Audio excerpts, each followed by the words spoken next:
Title is Energy and Stress of Lipid Bilayers. In fact, this topic was brought here almost 2 years ago by Mr. Jamal Guban.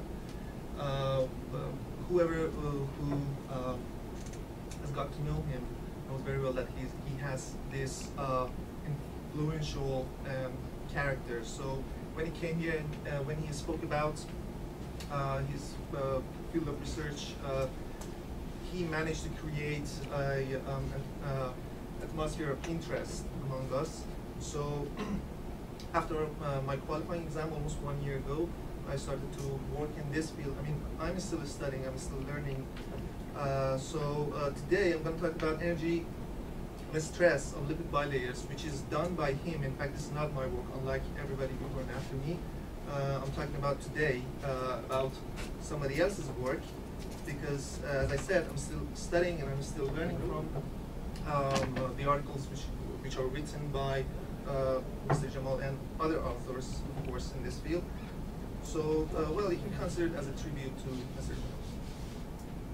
Okay, as it was mentioned by Nilüfer, the behavior of a lipid membrane on mesoscopic scales is captured unusually accurately by its geometrical degrees of freedom. Indeed, the membrane geometry is very often a direct reflection of its physical state of the membrane. So in this presentation today, we're going to have a look on the intimate connection of the geometry and the physics of the lipid bilayers. Okay, here's the list of content. In the first section, we will establish the very foundation of the theory, where the foundational relations of the surface parameters will be explained. Then we will move forward to consider in general, however relevant, energy functional or Hamiltonian, and then we will investigate it under some variational methods, considering some conservation laws implied by the Euclidean invariance of that energy functional. And well, then if I have time, because I think this will be very time consuming, we will identify the stress tensor as a consequence of this fact that the energy functional is a translational invariant. And at the end, I will try to make things more clear by bringing two familiar examples related to one of them is related to something that you know very well, and one of them will be the Helford Hamiltonian that Nilüfer mentioned in the presentation. Okay, here is the building block of this theory. This is very general because our concern is two-dimensional, surfaces in 2 dimensions, but the whole theory is so general. So, in fact, we're going to define the embedding functions x, which are taking us from a d-dimensional surface to a d+1 dimensional bulk space. And I have to note that this bulk space is going to be completely Euclidean, and for the matters of simplicity, we will consider only closed compact surfaces. Okay, so here are the relations EA, which are the tangent vectors, are defined like that, with partial derivative of the embedding functions. And then we will have normal vectors, normal vector, which is of course perpendicular to the tangent vectors. However, it is not necessary for the tangent vectors to be orthonormal. The normal vector is normalizable. And well, as you may be aware, until the mid-19th century, it was understood that any surface can be characterized by two fundamental tensors. the metric tensor, which marks the distances on the surface, and the curvature tensor, which quantifies how the surface bends when you move along the surface in a certain tangent direction. So here's the definition of metric tensor and curvature tensor. Extrinsic curvature tensor. Both of them are symmetric. Well, the symmetry of the metric tensor is quite clear, but KV is it when it is written in this form, maybe the symmetry is not that clear, but well, of course you can write it as n dot partial derivative of E, tangent vector with respect to the surface coordinates. So in that case, you can see the symmetry of the extrinsic curvature tensor better. But it is symmetric. So this is a two-dimensional illustration. As you can see, it's like a mapping from two dimensions to a three-dimensional Euclidean space. The tangent vectors and the normal vector. Well, you can see them. And the tangent vectors, of course, are not normal to each other necessarily, as I said.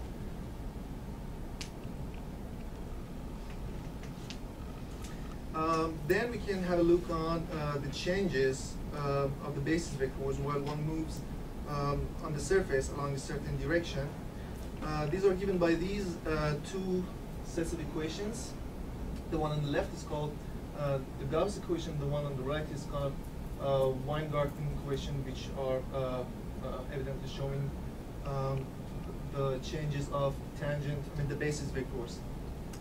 That noble operator is the one is the normal covariant derivative compatible with the metric and operating on surface indices. So, well, in the theory of curves, any choice of curvature and torsion functions results in a unique space curve. Well, of course, modulo translations and rotations, and ignoring some subtle degeneracy issues. But the question is, does the same also hold true for surfaces? Meaning that if we pick some suitably differentiable metric and curvature tensors, do they describe a surface? The answer in general is a no, since further integrability conditions are need to be satisfied. As usual, they derive from the need of some partial derivatives, second partial derivatives, to commute. In this case, the partial derivatives of tangent vectors. So this is the equation which can be opened up, and when it is completely opened, it gives you a lengthy equation which has two components: normal component and tangential component. And if you separate them, at the end you can arrive at these two sets of equations. The one on the left are called Gauss-Kodazi equations, and the ones on the right are called Kodazi minority equations. Well, that this R here is the one that you're already familiar with. This is the completely covariant Riemann tensor. So Gauss-Kodazi equations, the ones on the right, can be further contracted once and twice to give these two equations. These equations are called contracted Gauss-Kodazi equations. K here is the total curvature, defined as the trace of the extrinsic curvature tensor, and this R BB here is the Ricci tensor. And also, if the double contracted Gauss-Kodazi equation is this, again K is the same thing, total curvature, and R is the Ricci tensor. So the latter equation, this one, in two dimensions will reduce to this, to kg. Any symmetric tensor in two dimensions will give this relation where kg here is called the Gaussian curvature and is the determinant of the mixed curvature tensor. So that is it. This is what, for the first time, this was discovered by Gauss, and he was so surprised, so fascinated about this result that he called this theory Theorema egregium, which means outstanding theory. So as you can see, this is a very important result. That Kg, which is an extrinsic property of the surface, is completely intrinsic. Okay, because Ricci scalar is intrinsic. Okay, now that we know the framework, we can move forward to the next section. The energy functional. Okay. As it was mentioned before, the physical behavior on mesoscopic scales is largely controlled by the bending energies of the surface, because well, the stretching is very costly, and on the other hand, for a fluid membrane, there is no energy penalty associated with shearing deformation.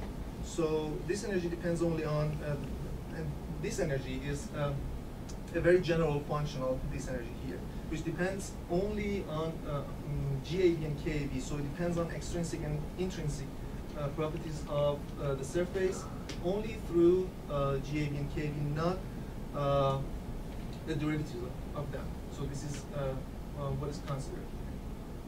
Okay. And where dA is root G multiplied by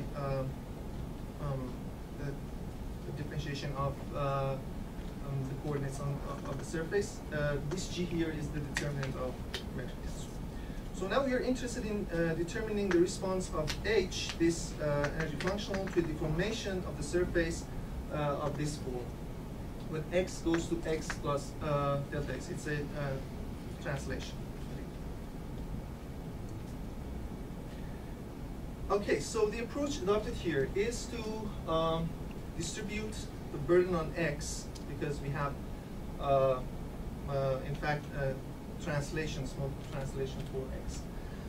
To distribute this burden among 5 parameters, 5 different parameters, x itself, plus the basis vectors, tangential vectors, and the normal vector, and also the extrinsic and intrinsic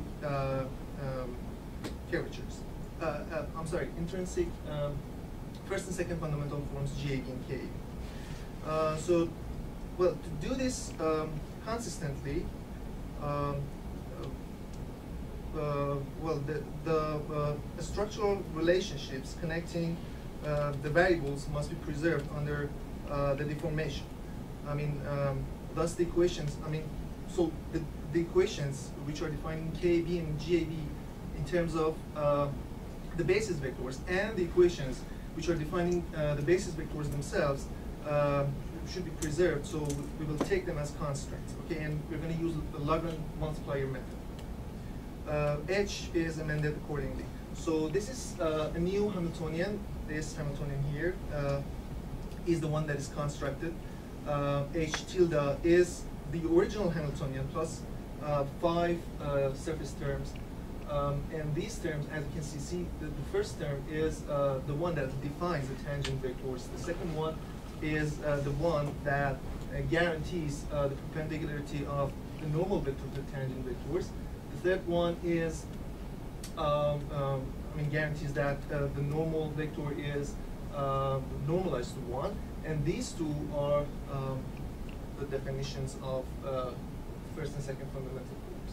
So these are this FA here, lambda normal A here, lambda N, these two functions, lambda AB and capital lambda AB, are the Lagrange multipliers. So what we're going to do here is to take take all the Lagrange derivatives of this H tilde with respect to these 5 quantities, X, EA, and GAV and KAV. And now these are independent auxiliary variables. Okay? We can start with X because, as you can see, X only appears in the first term under integral.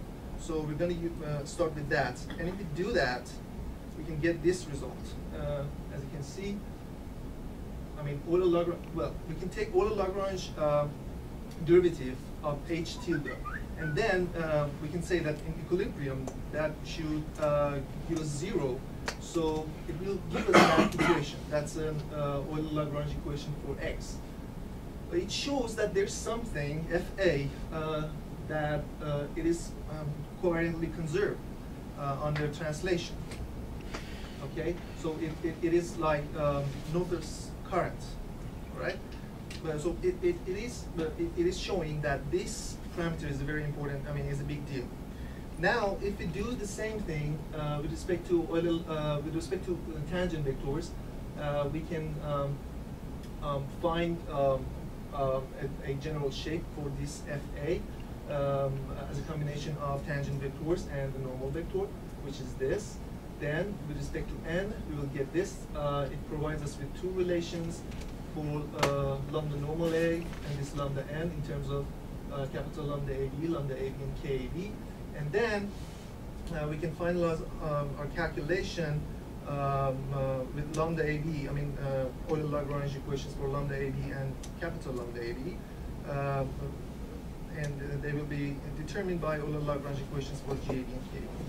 So this HAB is just something that we define, okay? It's merely a notation. But this TAB here is picked such that it coincides with the intrinsic stress tensor associated with the metric. If you look at its shape, it is, I mean, this is 15 minutes. Okay, eventually, if we plug in all of those calculations into FA, we can get this relation for FA. Well, in fact, I think I'm not going to have time to go to the slides to identify this FA, so I'm going to introduce it just now. This is the stress tensor, in fact, of the lipid bilayer. As you can see, well, you can note that TAB here is only one part of the total stress tensor, and it is entirely tangential, okay, because we have also a normal component.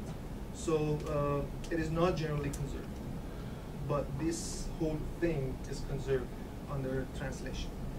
So now, if you take covariant derivative of both sides of this equation, it will use again this equation here and these equations here.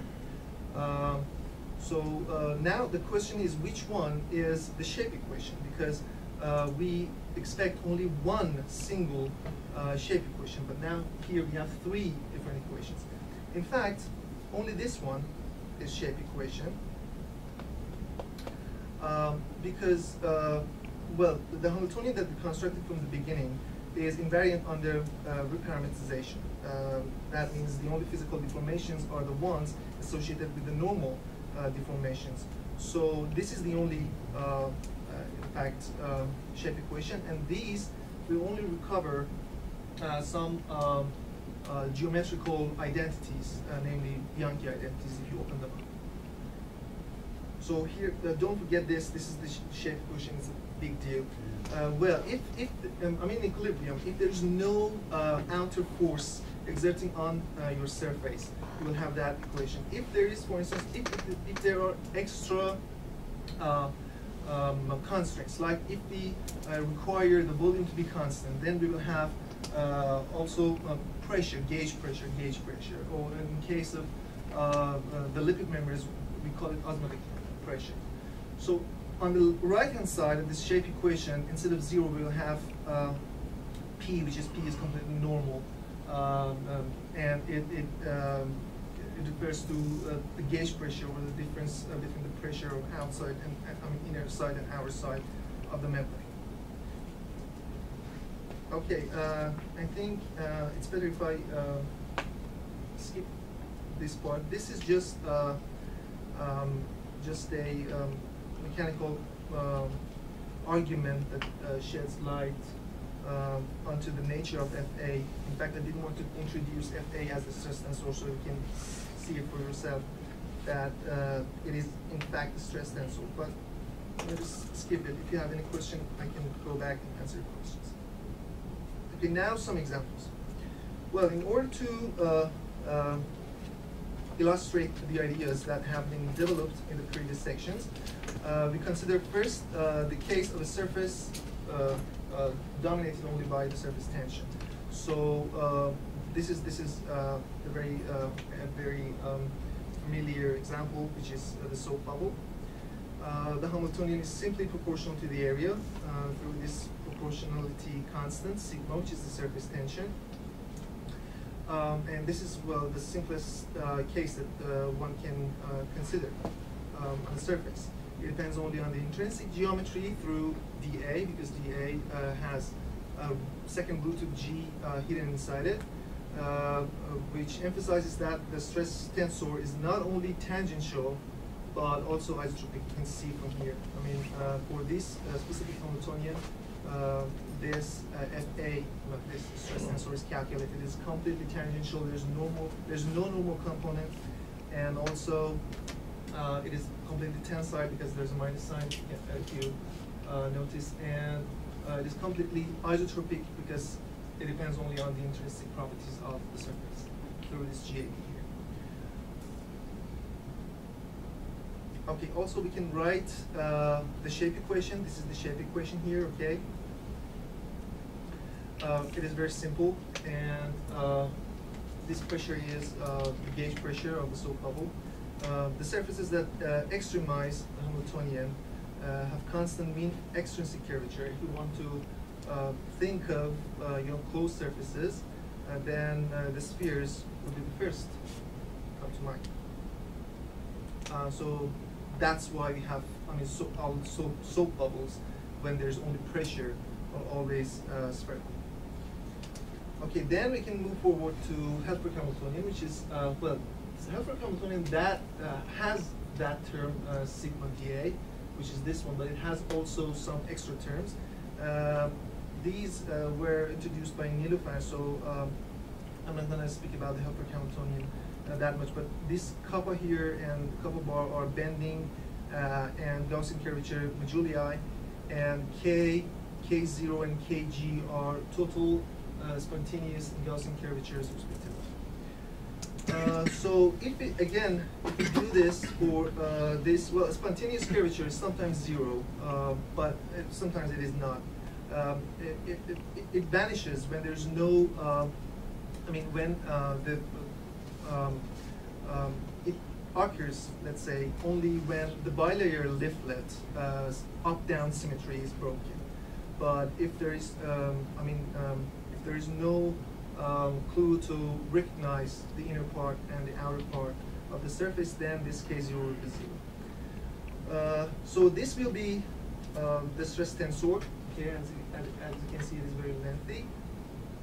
There are some remarks about this stress tensor. The Gaussian curvature doesn't appear in the stress tensor, which makes sense, since Gaussian curvature is equivalent to the Ricci tensor and the Hamiltonian 3 units. Okay, and the Hamiltonian constructed from R is topologically invariant, as follows from the Gauss-Mann theorem. Then, in general, the tangential stress, which is first, this lengthy expression here, is neither homogeneous nor isotropic because, well, it doesn't. It depends on the extrinsic properties of the surface, but it may vanish in some places because there are minus signs and they cancel out each other. We note in particular that whereas the parameter sigma is the thermodynamic tension, it is not the whole mechanical tension, because it appears only here in just one term, but we have so many other terms. And at the end, if this, if there are changes in curvature, the total curvature, then we will have a normal stress tensor as well. Okay, and so this is the shape equation. As I said, if there's gauge pressure, then on the right hand side of this equation we'll have P, or any if there is any normal exterior force acting on the bilayer, the bilayer membrane, you can add those terms on the right hand side of this equation. Okay, I think I'm not going to have time to go through double frame because again it takes time. but in fact, the double frame is a more physical. I mean, it makes sense more physically if you want to go through and through this double frame, because until here we only adopted a local coordinate system, but we can change it to double frame or double coordinate system to see more physics inside the stress tensor. But it seems that that my time is already run out, so I'm not going to go through this. So at the end, at the last, not the least, I want to thank Dr. Habib for his patience and for his inspiration, for his time, his devotion through this. If it was not because of him, I wouldn't dare to step in this new field. So thank you.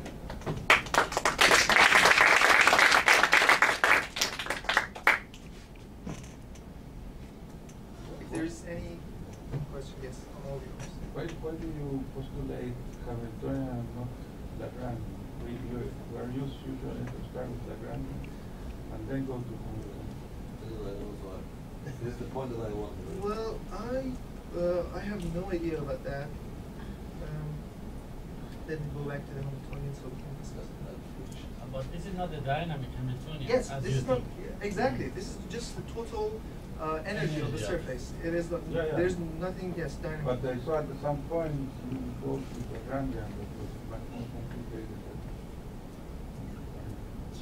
Can you tell me, because I may know that you're asking that why he use a different method to find the energy of the surfaces and those things, because this way, this language is more short. It's a kind of shortcut to getting the energy of the surface. And our way, the things that I did, I find it Lagrangian. It's so complicated one, and it's not the optimal way, because you are going to work with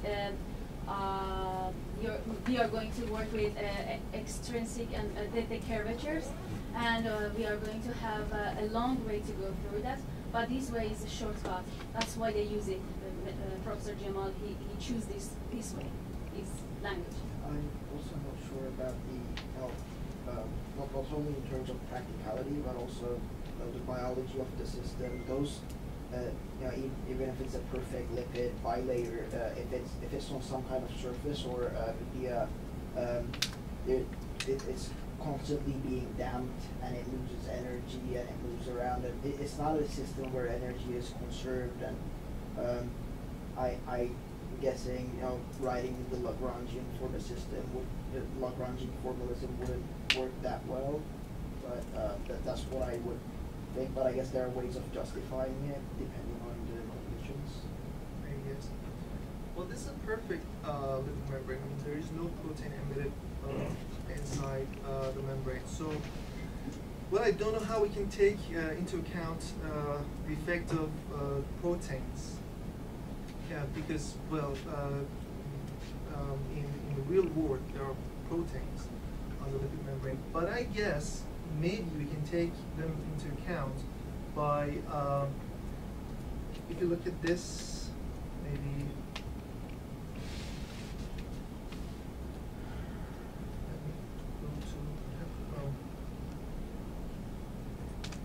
in Helfer Hamiltonian, we have